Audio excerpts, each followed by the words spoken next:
اس طرف کوئی توجہ نظر ہی نہیں آئی. اگر یہ ایکسپینس کو کم کر دیں تو پھر ان میں سے کوئی حکومت لینا نہیں چاہے گا. بالکل. حکومت تو اسی لیے لے رہے ہیں نا کہ اپنی عیش ہو سکے, اتنی بڑی گاڑیاں ہوں, پیچھے اتنی بڑی پولیس کی گاڑیاں ہوں, اور کوئی جھنڈے لگے ہوں اور نظر آئے.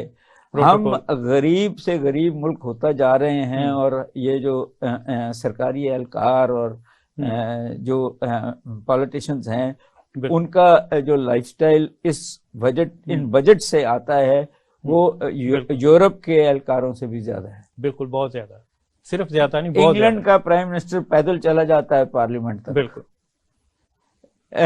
ناروے کا پرائم منسٹر سائیکل پہ چلا جاتا ہے. بالکل.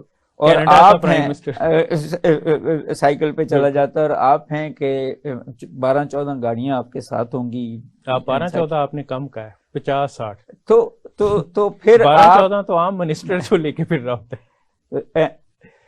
میں تو ایک ہی بات کرتا ہوں کہ یہ غریب کو لوٹ کے امیروں کا گھر چلتا ہے, جس کو ہم یہ بجٹ کہتے ہیں. تو مہنگائی جس لیول پہ چلی گئی ہے اور جس لیول پہ جائے گی وہ انپریسیڈنٹ ہے. دنیا اب جن کو آپ نے بیچنا تھا چیزیں, چائنا, جرمنی, یورپ, وہ سب ریسیشن میں جا رہے ہیں. بالکل. جب وہ ریسیشن میں جائیں گے تو وہ بچتیں کریں گے. بالکل. جب وہ بچتیں کریں گے تو آپ کا مال نہیں بکے گا. وہ کہ آپ ابھی بھی بیچ نہیں رہے. تو میری سمجھ میں نہیں آئی کہ جو چیزیں آپ بیچ سکتے ہیں جیسے آئی ٹی ہے, ان پہ آپ ٹیکس کیوں لگا رہے ہیں؟ ان کو ٹیکس چھوٹ دیں. آپ انڈسٹری کو کہیں کہ آپ اسکول کو اڈاپٹ کرو, ہم آپ کو ٹیکس چھوٹ دیں گے. آپ ہسپتال کو اڈاپٹ کرو, ہم آپ کو ٹیکس چھوٹ دیں گے. آپ ہر لحاظ سے انڈسٹری کو بھی, ایگریکلچر کو بھی, ایجوکیشن کو رگڑے جا رہے ہیں. ایجوکیشن کو 1.2 سے 1.7 پہ لے گئے ہیں. تو اتنا سا فرق ڈالنے سے کوئی فرق نہیں پڑتا, کوئی فرق نہیں پڑنا. مجھے تو وہ بھی سارا تنخواہوں پہ چلا جانا ہے. جی یہ بھی نہیں سمجھ آئی کہ قوم کے بچوں کو بری تعلیم دے کے آپ کیا کرنا چاہتے ہیں. آپ یہی پیسہ پڑھنے والے بچوں کو اسکالرشپس دیں, باہر بھیجیں تاکہ وہ پڑھ کے آئیں اور پھر آپ کا ملک چلائیں. آپ ان کو جس لیول پہ رکھتے ہیں اس لیول پہ ملک کیا وہ اپنا گھر نہیں چلا سکتے. یہ تو بڑا انفارچونیٹ ہے کہ ورلڈ ویژن بھی نہیں ہے ہمارے حکمرانوں کے پاس, اور ریشنلٹی بھی نہیں ہے کہ یہ چیزیں چلتی کیسے ہیں. وہی نا, اب اس بجٹ کو جب میں دیکھتا ہوں تو اس میں انہوں نے انکم کے پوائنٹ آف ویو سے کہا ہوا ہے کہ جی $32 بلین کی تقریباً ایکسپورٹ ہوگی. سوچا ہوا ہے, صرف ہونی کیسے ہے اس کے اوپر کوئی بات ہی نہیں کہ وہ $32 بلین آپ اچیو کیسے, کن مارکیٹس کو آپ کیا مال بیچیں گے, مال ڈائیورسفیکیشن آپ کی ہے کہ نہیں ہے. آپ کی کاسٹ آف ڈوئنگ بزنس بہت ہائی ہو گئی ہے. خواہش کرنے سے تو چیزیں نہیں بکتی نا جی. وہ اگین ریشنلٹی کی بات ہے. آپ کو پہلے یہ دیکھنا ہے کہ انرجی کی ایفیشنسیز آپ جب ایکسپورٹ پہ ڈال دیں گے تو پھر وہ کیسے ہوگا. آپ کا مزدور جو ہے وہ لیسٹ پروڈکٹیو ہے, آپ کا مینیجر لیسٹ پروڈکٹیو ہے. تو یہ سارا پھر آپ کی بات صحیح ہے کہ ڈائیورسفیکیشن تو آپ کا نہیں رہے, صرف یہ ٹیکسٹائل اور دستانے اور تولیے بنانے سے تو نہیں 32 بلین ہوتی. آپ کو دیکھنا پڑے گا کہ آپ دودھ سے کیا پنیر بنا کے بیچتے ہیں. پنیر تو آپ خرید رہے ہیں, ویلیو ایڈیشن بیسیکلی جنرلی ہم کہتے ہیں, وہ کیا کیا آپ اپنا جو میٹ کی مارکیٹ ہے اس کو انٹرنیشنل سٹینڈرڈ پہ کیسے لے کے آتے ہیں. مری ہوئی بھینسیں اور گائے سے تو نہیں آپ انٹرنیشنل لیول کی بنا سکتے. آپ کو دیکھنا پڑے گا کہ کیا آپ کے جو پھل ہیں جو بہت شاندار ہیں ان کی سٹوریج, ان کی پیکنگ, ان کی ایکسپورٹ کے جو طریقے ہیں وہ سٹینڈرڈ پہ ہیں جس پہ دنیا ان کو ایکسیپٹ کر لے.